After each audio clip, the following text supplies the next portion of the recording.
BADER Field by Carl David, A Journey of Love, Forgiveness, and Acceptance. Chapter 9, Atlantic City. The summer after Pop passed, Arlen and I decided to drive to Atlantic City shore. The driving to the shore was, by anyone else's measure, uneventful, but for me it was disquieting. The normal time from point to point would be a scant 60 minutes on the Atlantic City Expressway, where the speed limit was 70 miles per hour. Of course, that meant 75 miles per hour without question, so the miles peeled off almost before they could be counted. It was Friday afternoon, close to 6 o'clock, and traffic was solid, but flowing smoothly. Everybody must have had the same idea to leave for the shore right after work. We were no different, sometimes stopping for Chinese food just before the bridge in Chinatown so that we would miss the bulk of the traffic. By 7 or so, it was not crowded anymore. The summers were built for the shore, especially on the weekends. A nice place to unwind after a hectic week in the dirty, hot, and congested condensation of concrete, asphalt, and brick. Adjacent to the ocean was the boardwalk, which was a soothing place to walk until the wee hours of the night as the planks echoed with the cacophony of footsteps. There were always hordes of people walking as if to arrive somewhere, when in actuality they just went from end to end in an aimless search for friends who were also there. There were amusement rides and arcades where one could challenge the odds for the chance of winning a stuffed animal to take home. The guys loved to show how skilled they were and impress their girlfriends with the spoils. Most of the time, however, it was more frustration than luck, and the only thing you came home with was several dollars less than you had before your ego guided you to the challenge. The atmosphere was carnival. There was cotton candy, flashing lights, circus-like shows, an abundance of noise, and of course the blended wafting essences of grilled meats, popcorn, roasting peanuts interspersed with stale cigarette smoke, and enough lowlife to satisfy even the most curious of onlookers. The piers definitely didn't draw the most luxurious element of people, but then again, time spent there was minimal. The regulars who frequented the place belonged there, and likely felt right at home among the seamy vendors of chance. Farther up on the boards, though, the air smelled less of the commercial and more of the sea. The people still dressed in contemporary attire, rather than in the ripped shorts and crummy t-shirts of a couple of miles away. Uptown, there was at least a partial air of respectability, and everyone congregated peacefully, recounting life in the city, or what had happened on the boat that day, or what the plans were for the balance of the summer.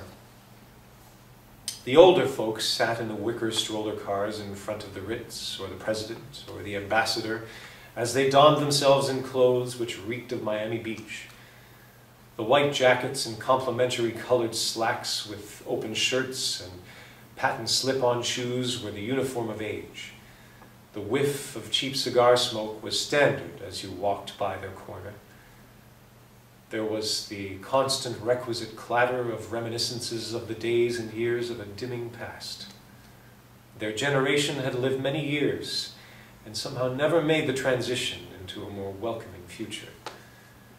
Those who'd made it financially drove the big and often grotesque Cadillac, while their wives donned the pretentious full-length fur coats.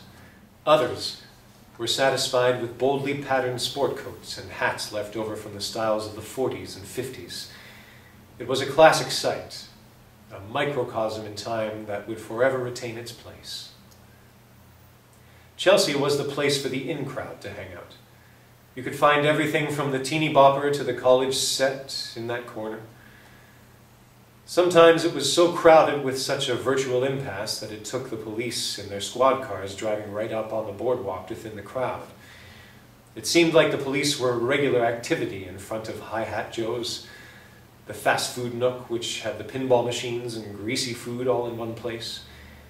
Be it day or night, the place was teeming with kids who were fairly well behaved, but typically obnoxious as was to be expected for their age group. That was the shore as we knew it in the 1960s. But for me, it had taken on a different perspective. A year had passed since Pop's death, but it was still very fresh in my mind. As we were driving toward the shore, it seemed like we were floating above the traffic rather than driving with it. The line of cars was solid as usual, and we were moving at a brisk pace. There was an unusual quality of stillness in the air. I was driving with the windows open for a change. It was cool, and it felt good not to have the artificial Arctic atmosphere of the air conditioner and confined compression of closed windows. I was feeling slightly claustrophobic and began to retreat into a gray area of consciousness as we got closer to Atlantic City. I tried to ignore the waves of pain and loneliness as we approached BADER Field, but failed to distance these persistent stimuli regardless of my efforts. I hadn't been back to the field since I sold the Aztec. The airfield was coming up on the left in just a few seconds, and I would be remembering all too vividly how this was the last place I saw my father. I hoped against hope that I would make the light at that intersection, but predictably, there was no way. It changed to red just before I got there. At first I stiffened and refused to peer off to the distance on my left side, but something made me turn and look. The tears shuttled down my face as I glanced over to the runway with the airplanes chalked neatly in order. The damned traffic light stayed red for an eternity and forced me to relive my horror. I had no choice but to remove the blinders and plow head-on into the past, present, and future all at once. I stared out at the sky above the field where I had once watched the Aztec carry my father away from life. The wrenching feeling of separation was still so impossible to accept. It seemed so contemporary, so unwilling to be settled. I supposed then that someday it would get easier, but I knew that it was going to take a lot of years. As I looked out to the field, I could still see Pop and myself walking back to the airplane, entwined arm in arm, as he explained his upcoming trip to Europe to me in detail. I felt the searing heat of the sun on my skin as we walked, the beads of perspiration on my brow, the intense warmth of our love, which made everything all right with the world, and then I felt the sick knot in my stomach as I realized it to be over. The robust figure of that man in the tan Levi's nestled on his hips, wearing a short-sleeved cotton button-down shirt with the collar buttons undone, shadow on his face from the graying stubble, piercing blue eyes which even yet danced with his zest for life, walking in his space shoes, was indeed walking away. I could see him disappear into a visual haze before I had the chance to tell him that I loved him just one last time. I was absolutely powerless to alter the course of history, which was once the dawning future. I continued to stare into space, looking for him when the horns of the impatient traffic awakened me to the light which had now turned green again. Arlen was silent and compassionate. She didn't speak or mention the light being green. She was fully aware of my every thought and gave me all the space I needed to indulge my feelings. She too remembered those last moments with Pop, and had now also to suffer the indignities of his absence.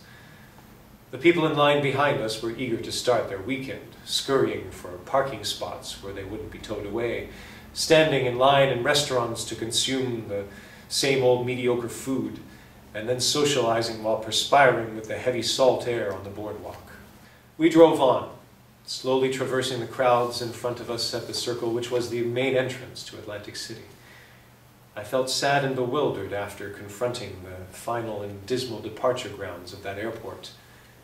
It hurt again, but I lived through it. I knew that the next time would not be so fearful, though it would still, and probably always, be a standing monument to my final vision of Pop. I knew then that for all of eternity, as I passed that airport shrine, I would always cast a wistful glance at what had once been a stack of beautiful memories.